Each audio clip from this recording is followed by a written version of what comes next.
If you use a reference track or would like to use a reference track when mixing your own music, then this tutorial is for you. Because today I'm going to show you how I use my own music and the mastered version of my own music to mix my own track. So let's dive into it. I'm an avid FL Studio user, so the first thing I do is that I go into my project. And here I'm working on a new song for this summer, which I have mixed in a way that I personally like. We can listen to it a bit just to you, so you can get a sense of, okay, how the element actually is structured in this song. Who's that girl? Who's that girl? Yeah, she dancing like she don't care. She gonna light up the place. She's gonna light up the place. Yeah, just want a little taste. Who's that girl? Yeah. And to me that song sounds good, I would say, but I'm not really sure if it's going to have the standard that I really want to distribute that track.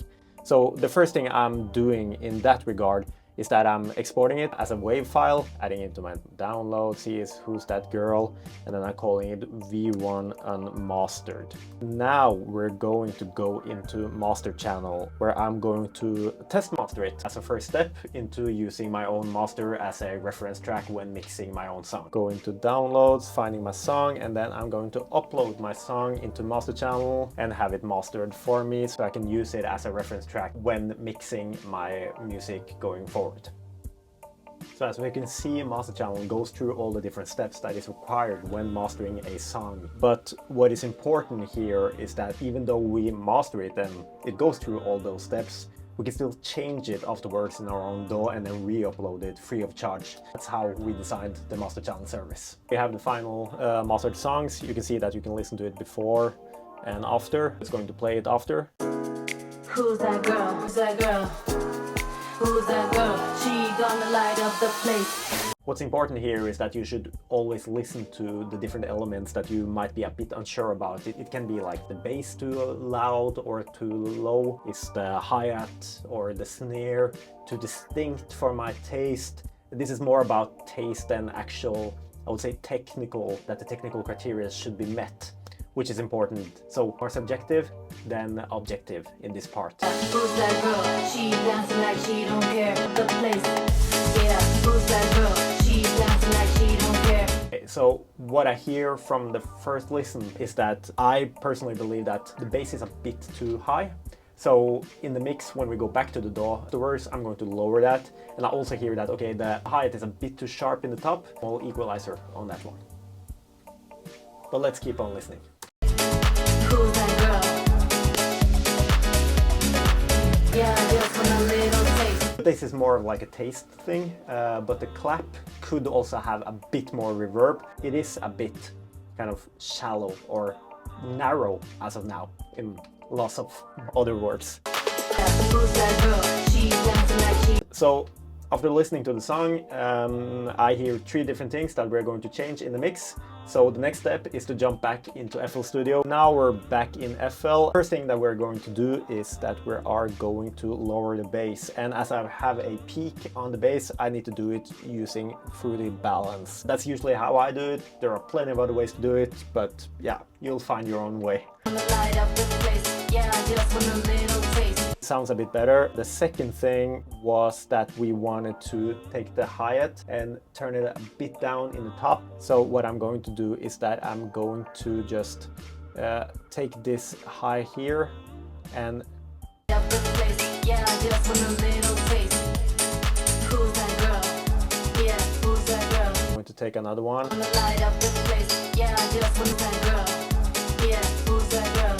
Remove some of like the bad frequencies, which will make it more suitable for listening, especially for the end user. And that's also a good tip, because when you mix your song, always think about, okay, who is going to listen to it? Where are they going to listen to the song? And in most cases, they are not going to listen to speakers like this one. They are going to listen to the song on AirPods or just their phone. So where there will be a lot of high frequencies. So just make sure that you fix a lot of these beforehand. The final thing we were going to do was the clap, which is, I just need to find it here. Yeah, that's the one. We're going to turn up the reverb a bit and then listen. Sounds better right away. So with this version, let's try to do the same thing. We will export it as a WAV file. CS Who's That Girl v2 unmastered, and then after that has been exported from FL Studio, we will go back into Masterchannel and into account, into AI mastering. We see that the V1 is already laying here. So let's upload V2, and then we can keep track of all the different versions down below each other. You can also change the name here, so you can add notes if you like, or whatever you would like to do. So after this has been mastered, we're going to access it, listen to it again, and if we need to iterate on anything, we'll go back to the DAW and so on. And that's how you usually do the process until you're finished with the end result. So let's listen to the part where I was a bit unsure in the last mix down.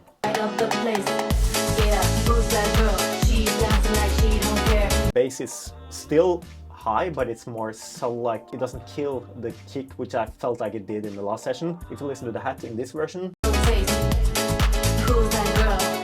some of the bad frequencies which I heard in the last session, where it felt like it was kind of piercing my ear, are removed. So that's a good thing. Now the final thing is to listen to the part with the clap, which I, in the last version, felt like, okay, this was a bit too dry or narrow or whatever I should call it, which is why I added some more reverb.